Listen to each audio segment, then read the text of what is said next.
भोले भक्तवत्सल भगवान की जय।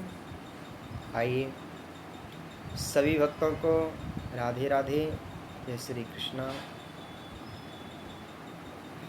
परम मंगल में परात्पर अखिलेश्वर, अखंड ब्रह्मांड नायक, जगत नयंता जगदाधार, सर्वांत आत्मा में विराजमान श्री सीताराम जी महाराज एवं हमारी प्राप्त स्मरणीय विद्वत अर्चनीय वंदनीय श्री सत गुरुदेव महाराज एवं हमारी इस भारतीय चमन वाटिका में लहराते मुस्कुराते नन्हे मुन्ने पुष्प बालक बंधुओं, जब जीव जीवांतर कल्प कल्पांतर युगा युगांतर की जब पुण्य समूह राशि में एकत्रित हो जाते हैं, तब कहीं जाकर के हम सबको कथा श्रवण करने के लिए, इन कानों के लिए सुनने के लिए प्राप्त होती है। आइए, कल हमने धुंधकारी प्रेत की चर्चा की, उसका उद्धार किया। वो भी कैसे उद्धार हुआ? वो उद्धार हुआ श्रीमद् भागवत की कथा से। ये कथा बड़ी महान है। इस कथा को चाहे अंधा सुन ले, चाहे भेड़ा सुन ले महाराज, चाहे कितना भूत प्रेत भी सुन ले तो उसका भी उद्धार हो जाता है। ऐसी अमृतमयी कथा है। इस कथा को पिबत भागवतम रसमालयम मुहुर्मुहुर सिका भुवि भावुका।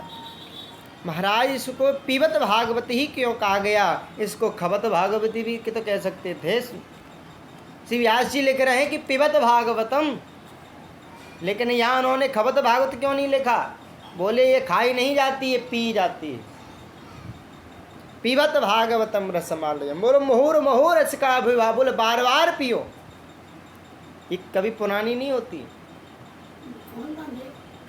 और महाराज जितनी बार इसको पियोगे उतना आनंद आएगा, इतना आनंद आएगा इसको पीने में कि कह नहीं सकते। आइए 2 बार भगवान नाम संकीर्तन, उसके तत्पश्चात मंगलाचरण। आज बड़ी सुंदर सी कथा, अमर कथा के तात्पर्य पर। हे गोपाल राधे कृष्ण गोविंद गोविंद, हे गोपाल राधे कृष्ण गोविंद गोविंद, हे गोपाल राधे कृष्ण गोविंद गोविंद। तेरी गली काली की बजनी, तेरा दीदार काफी है। मोहन तेरी गली में हूँ, ते मोहन तेरी गली में हूँ, तेरा दीदार काफी है। मोहन तेरी गली में हूँ, तेरा दीदार काफी है। मिला मुझको दर्श दिया तूने, मिला मुझको दर्श दिया तूने, तेरा दीदार काफी है। राधा और मोहन तुम्ही है की जोड़ी, राधा और मोहन तुम्ही की जोड़ी, लागी है बड़ी ही प्यारी, तेरी अखीं पड़ी प्यारी। भोले भक्त वत्सल भगवान की जय। आइए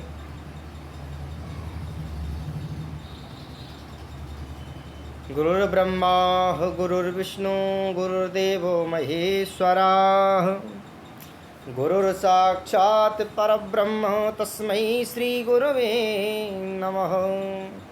अखण्डमण्डलाकारं व्याप्तं येन चराचरं, तत्पदं दर्शितं येन तस्मै श्रीगुरवे नमः। तस्मै श्रीगुरवे नमः। जन्माद्यस्य यतोऽन्वयादितरर्चार्थेषु विघ्नेश्वराट्, तेने ब्रह्महृदाय आदिकवये मुह्यन्ते यः सूरया। तेजो वारिमृदां यथा विनिमयो, यत्र त्रिसर्गो मृषा। धाम्ना स्वेन सदा निरस्तकुहकं सत्यं परं धीमहि।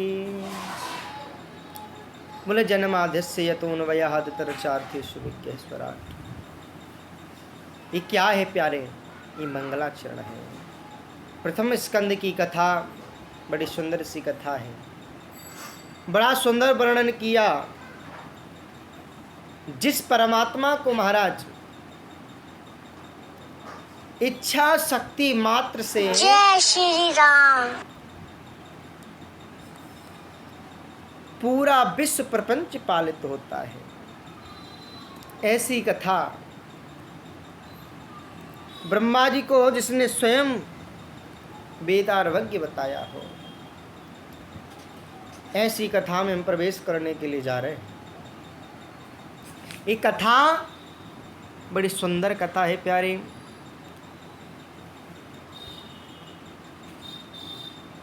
जन्माद्यस्य जन्म जन्मांतर के जब पूर्ण उदय होते हैं तब हमें कहीं जाकर के कथा श्रवण करने का प्राप्त, कथा सुनने के लिए हमें प्राप्त होती है।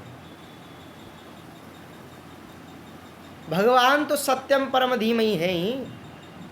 इस श्लोक में सत्यम परम धीमहि का जो वर्णन आया, इसमें लिखा है उस सत्य की हम वंदना करते हैं। सज्जनों, सत्य की बात क्यों बताई, ये बात समझिए पहले। सत्य की बात क्यों बताई? क्योंकि हमें जीवन में कभी भी झूठ नहीं बोलना चाहिए, कभी भी।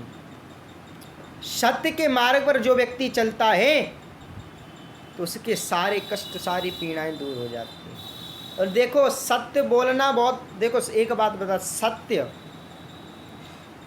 अगर आप झूठ बोलोगे तो बात पकड़ जाती है। कैसे? अगर, हाँ चलो ऐसे छोड़ो, 3 जगह ऐसी होती हैं जहाँ अगर आप झूठ भी बोल दोगे तो कोई पाप नहीं लगता।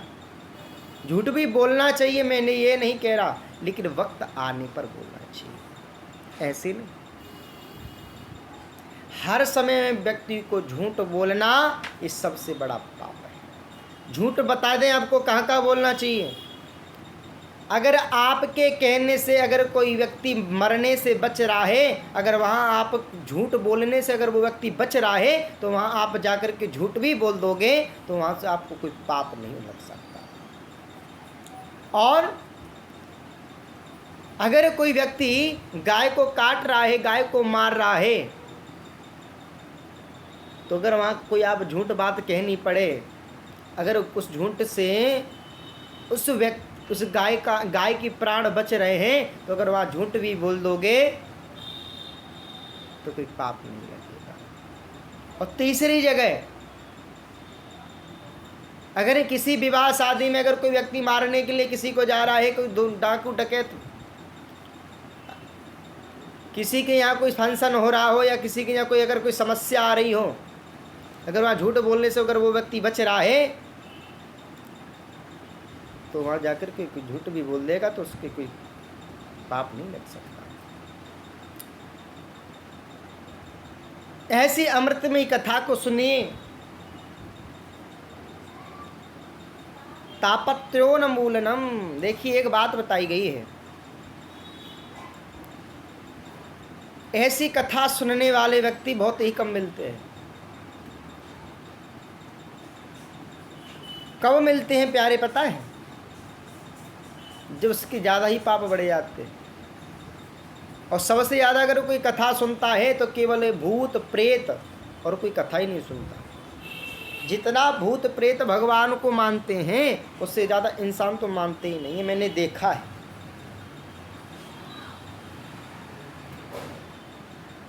मैंने देखा प्यारे, अगर भाई साहब अगर किसी से कह दो कि 5 मिनट 1 घंटा अगर यार भाई साहब थोड़ा कथा सुन लो, उससे आपका जीवन धन्य हो जाएगा, उन्हें अपने पत्ता खेलने से ही फुर्सत नहीं है, तो महाराज कथा सुनने के लिए कब आएंगे? कभी नहीं आ सकते।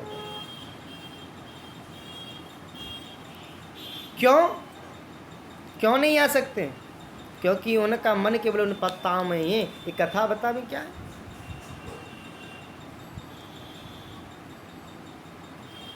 ऐसी अमर कथा के तात्पर्य पर हम चलते हैं। नारद जी महाराज इतने बड़े ज्ञानी हैं। महाराज नारद जी के ऐसे हैं कि मीडिया प्रभारी जी हैं नारद जी, दैत्यों के महाराज,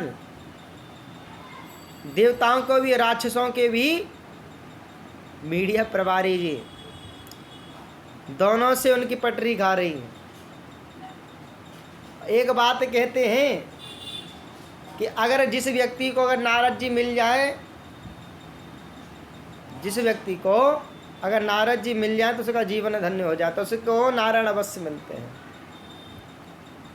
ऐसा है।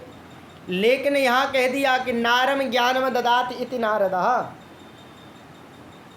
बोले नारम ज्ञानम ददाति इति नारदः, जो हमको ज्ञान दे वो नारद है।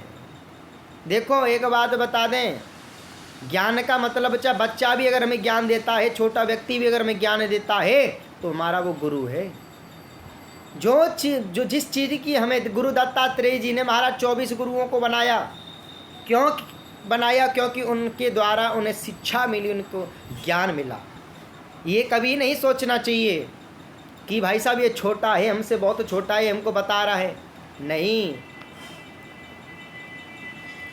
जो व्यक्ति हमको ज्ञान देता है वो हमारा गुरु है। आज नारद जी महाराज की एक विशेषता है महाराज, अगर जिस घर में अगर कलेश होता होगा, ध्यान से सुनना, अगर जिस घर में अगर कलेश होता होगा, अगर नारद जी वहाँ से निकल गए तो वहाँ समझो वहाँ उस घर में शांति प्रकट हो जाती है। और जिस घर में शांति हो अगर वहाँ से निकल गए तो समझ लो वहाँ तुम्हारा महाराज हड़कंपी मच जाता है महाराज। फिर तो वहाँ कितनी लड़ाई झगड़ा होता है। तो बोले नारम ज्ञानम ददाति इति नारदः, जो हमको ज्ञान देव नारद है। और यहीं पे कह दिया, बोले नारम ज्ञानम खंडयति इति नारदः। क्या कह दिया? बोले नारम ज्ञानम खंडयति इति नारदः, जो ज्ञान का खंडन कर दे वह भी नारद ही।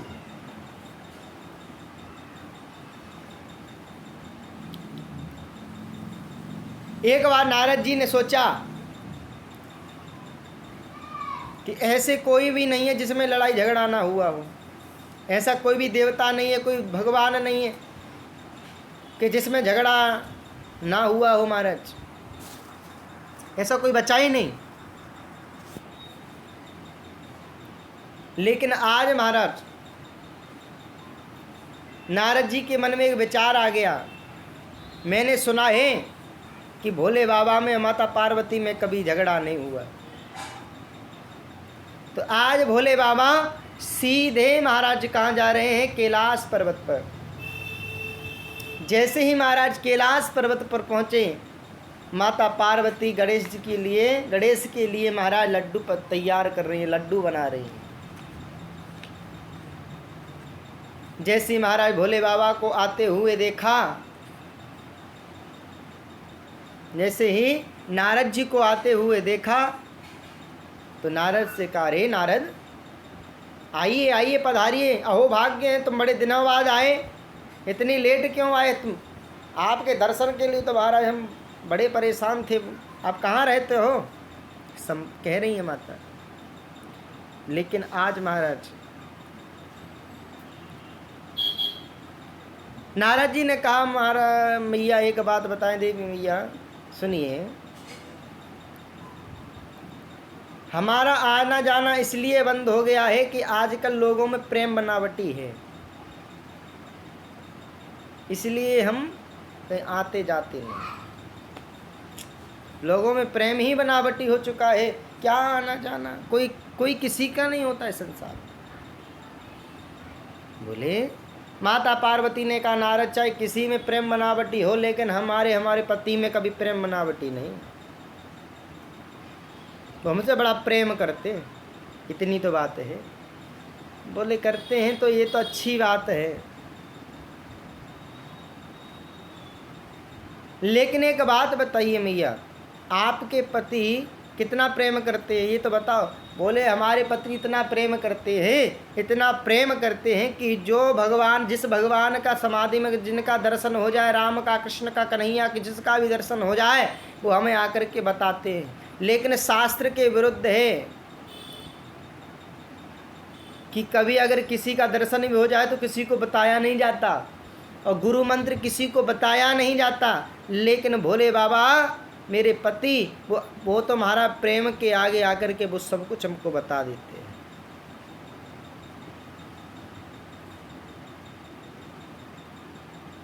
बोले अच्छा, वो तो अच्छी बात है, बता देते हैं, लेकिन देखो ये शास्त्र की चीज़ बता रहा हूँ कि गुरु मंत्र और जिस भगवान का अगर आपको भूल चूक में अगर दर्शन भी हो जाए तो कभी किसी को बताना नहीं चाहिए।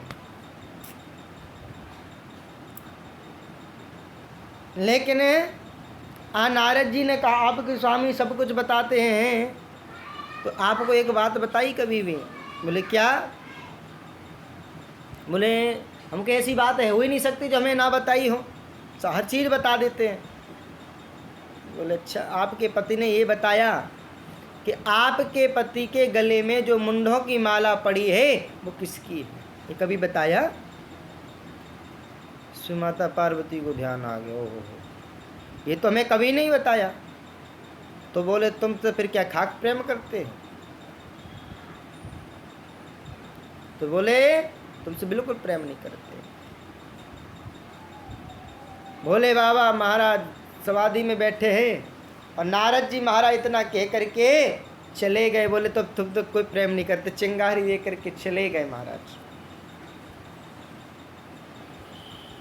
बोले तो फिर क्या प्रेम करते? कुछ नहीं।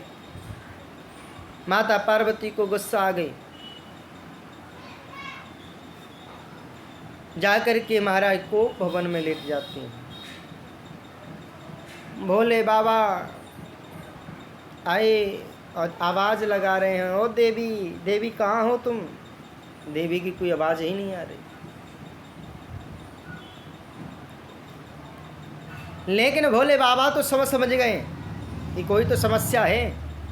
जब देवी कहीं नहीं मिली तो सीधे महाराज भोले बाबा को भवन में पहुँचे। और को भवन जानते किसे कहते हैं?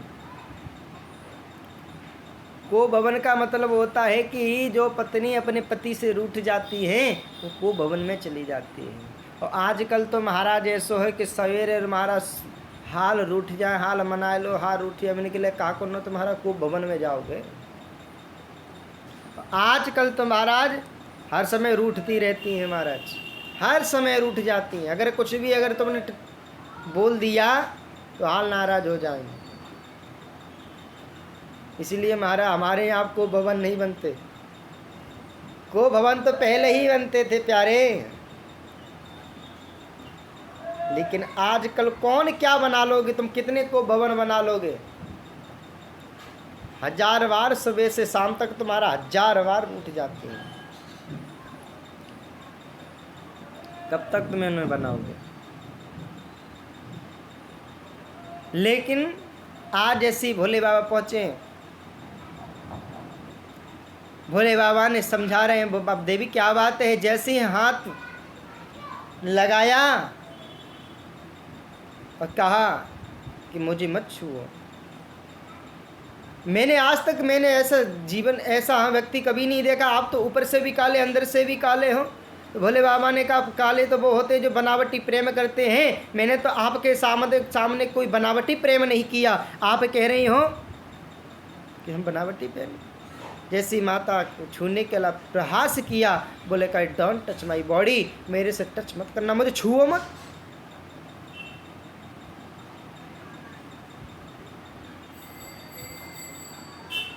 भोले बाबा ने उनको समझाया, देवी तुमको क्या बात है, किस लिए तुम मुझसे नाराज हो? ये तो बताओ कि आपने मुझे हर बात बताई, लेकिन आपने एक बात बताई। बोले क्या? ये तो बताओ।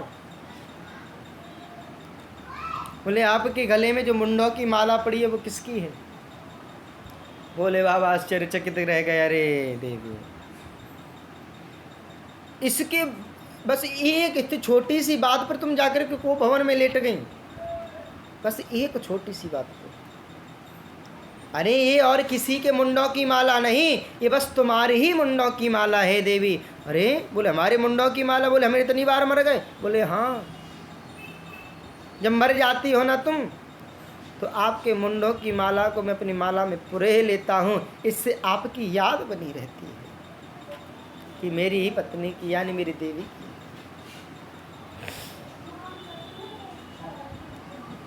देवी माँ ने कहा, माता पार्वती ने कहा, स्वामी एक बात होता, हम इतनी बार मर गए, तुम एक भी बार नहीं मरे।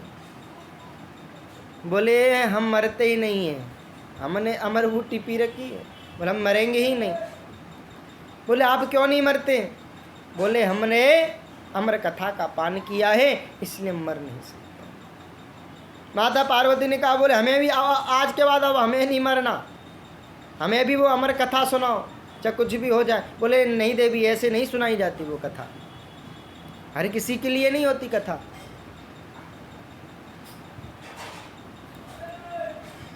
लेकिन माँ नहीं मानी, जबरदस्ती महाराज भोले बाबा से कहने लगे कि कैलाश पर्वत पर जाकर के महाराज मृदंग बजाया, ढोल बजाए, डमरू बजाया, जितने पशु पक्षी जितने भी जानवर थे सब भाग गए महाराज। लेकिन वहाँ एक पक्षिणी का अंडा महाराज वहीं पड़ा रह गया। आज महाराज भोले बाबा कथा सुनाने के लिए जैसे ही बैठे और माता पार्वती से कहा देवी आप हुंकरा जरूर देते रहना, अगर हुंकरा देते रहोगी तो हम समझ जाएंगे तुम कथा श्रवण कर रही हो, ठीक है? बोला हाँ। बोले हाँ जी करना चाहे ओम जी करना, लेकिन हमें समझ में आना चाहिए, ठीक है? आओ जैसे ही महाराज पहले दिन की कथा प्रारंभ हुई, सच्चिदानंद रूपाय विश्वोत्पत्त्यादि हेतवे तापत्रय विनाशाय श्री कृष्णाय वयम नुमः। जैसे ही महाराज पहले दिन की कथा प्रारंभ हुई तो बड़ी सुंदर हुंकरा दे करके महाराज कथा श्रवण कर रही हैं, आनंद आ रहा है, बड़ी सुंदर कथा महाराज चल रही है। और जो पीछे महाराज जो पक्षिणी का अंडा है वो कथा सुन रहा है। पहले दिन की कथा हुई, वो अंडा महाराज फूट गया। दूसरे दिन की कथा हुई, वो पक्षिणी इसमें से निकला, कथा श्रवण कर रहा है। वही सुखदेव जी महाराज आज कथा श्रवण कर रहे हैं। सुख माने तोता, वही तोता आज महाराज कथा सुन रहा है। जैसे ही चौथे दिन की कथा प्रारंभ हुई, पांचवें दिन की कथा प्रारंभ हुई, उद्धव जी का प्रसंग चल रहा है महाराज। उद्धव जी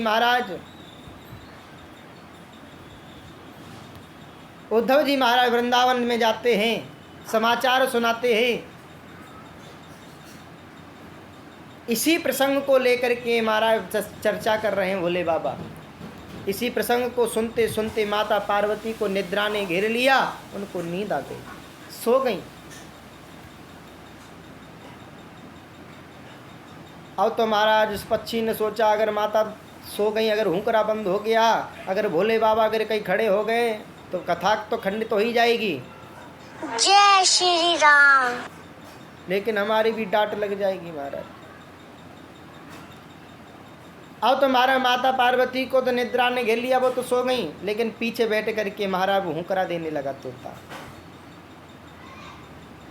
ऐसे करके जैसे 7वें दिन महाराज कथा समाप्त हुई और भोले बाबा ने जैसे इस श्लोक को कहा कि नाम संकीर्तनम यस्य सर्व पाप प्रणाशनम प्रणामो दुख समनस्तम नमामि हरिम परम। जैसे इस श्लोक को कह करके जैसे महाराज श्री भोले बाबा ने जैसे ही जयकारा लगाया, बोल वृंदावन बिहारी लाल की जय, जैसे ही जयकारा लगाया तो महाराज माता पार्वती की एकदम निद्रा टूट गई। जैसी निद्रा टूटी और कहने लगी माता पार्वती, हाँ उद्धव जी के का चरित्र चल रहा था हमारा, उसके बाद में क्या हुआ फिर? बोले उद्धव जी का तो 5वें दिन की कथा है, ये आप कहाँ थी? बोले हम तो सो गए थे। बोले आप सो गई तो कथा कौन सुन रहा था, हुकरा कौन दे रहा था? बोले हमें नहीं पता कौन दे रहा था। जब तो जैसे महाराज भोले बाबा ने पीछे मुड़ करके देखा तो वही पक्षी महाराज कथा सुन रहा है। तो भोले बाबा ने उस पक्षी से कहा सुनो, आपने कथा सुनी, इसका मुझे कोई दिक्कत नहीं है, लेकिन आपने ब्रह्म विद्या की चोरी की है, मैं आपको छोड़ नहीं सकता। इतना ध्यान रखना कि अगर आप कथा में जाएं, चाहे रामायण में जाएं, किसी अनुष्ठान में अगर जाएं, तो कभी भी कथा के मंच के पीछे से या किसी रामायण हो रही तो उसके अगर पीछे पीट करके शास्त्रों को सुनना, ये ब्रह्म विद्या की चोरी मानी जाती है। कभी ऐसा नहीं करना चाहिए। तो आज भोले बाबा गुस्सा होकर के त्रिशूल लेकर के आज भोले बाबा उस पक्षी को मारने के लिए दौड़ते हुए जा रहे। पक्षी उड़ता हुआ जा रहा है। कैलाश पर्वत से नीचे बद्रीनाथ धाम में आकर के माँ बिटका मैया, वेदव्यास जी की पत्नी बिटका मैया सूर्य भगवान को अर्घ दे रही। सूर्य भगवान को अर्घ देते समय महाराज उनको महाराज बड़ी जोर से झमाई आई। जैसे एक से करके महाराज जमाई आई तो वही गर्भ में महाराज जो तोता उड़ता हुआ आया, मुख में प्रवेश हो करके गर्भ में जाकर के प्रवेश हो गया।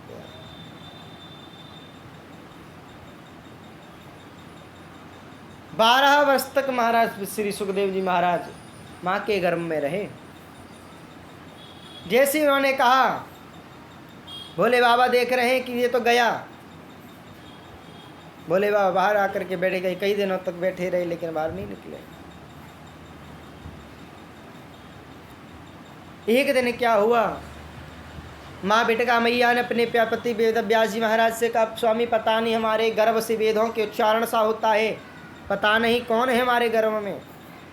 तो वेदव्यास जी ने कहा कोई वो साधारण व्यक्ति नहीं हो सकता, वो साक्षात कोई ना कोई तो है। वो तो सबको वेदव्यास जी तो शास्त्रों का बोध है महाराज, तो क्या कहना उनका। तो वेदव्यास जी महाराज ने आवाज लगाई, अरे कौन हो, बाहर निकलो। तो अंदर से सुखदेव जी ने जवाब दे दिया, पिताजी मैं गर्भ से बाहर नहीं आऊँगा। अगर गर्भ से मैं बाहर आ गया तो मुझे विष्णु की माया घेर लेगी। मैं नहीं चाहता कि मुझे विष्णु की माया घेर। अगर स्वयं नारायण आकर के एक ना कह दें कि लाला मैं तुझे सत्य कहता हूँ कि मेरी माया तुझे घेर नहीं सकती, तभी मैं बाहर निकलूँगा। तो भगवान को महाराज आना पड़ा, आवाज़ लगाई है, लाला तो चिंता मत कर, मेरी माया तुझे नहीं घेर। इतना कह करके जैसे ही भगवान गए और सुखदेव जी महाराज गर्भ से जैसी बाहर आए, नरे को खींचा, कंधे पे डाला, यम प्रभजंत मनपेतमपेत कृत्यम द्विपायनु बृह कातरया जुहाव पुत्रेति तन्मयतया तरवो विनेस्तुम सर्वभूत हृदय मुन्मातुस।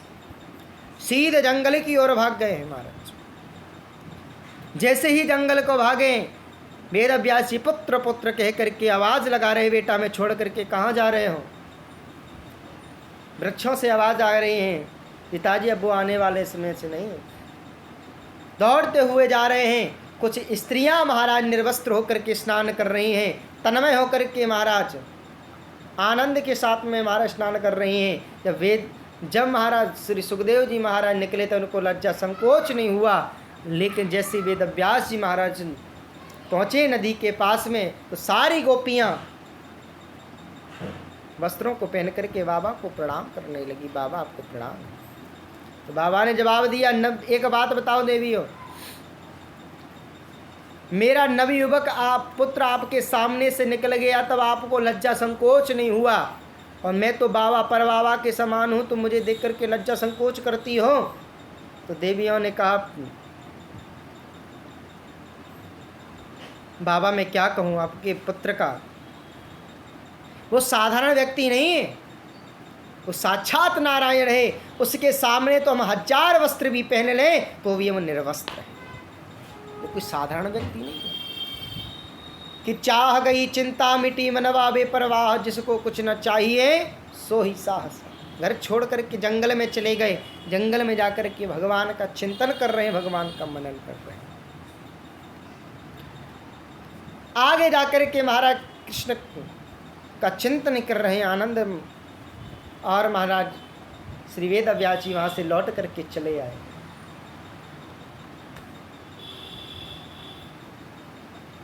इतनी सुंदर कथा, बड़ी पवित्र कथा है। कई दिनों तक महाराज श्री सुखदेव जी महाराज बैठे रहे।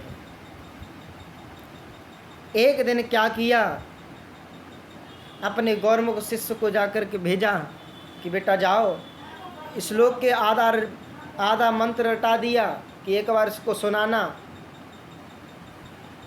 महाराज गए, आधा श्लोक सुनाया। बोले किसने सिखाया ये तुमको? सुखदेव जी कह रहे किसने सिखाया? बोले आपके पिताजी ने। बोले अच्छा, कितना सुंदर कथा कह रहे हैं मेरे पिताजी।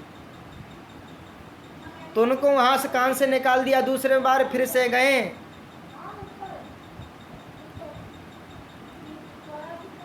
महाराज दौड़ते हुए श्री सुखदेव जी महाराज पिताजी के पास में आए हैं और उनको शिक्षा देने के लिए भेजा है। ये आगे की कथा है, लेकिन आपको छोटा खट बता दिया। तो आगे चल कर के कल राजा परीक्षित की कथा, दुर्योधन की कथा कल आपको सुनाएंगे।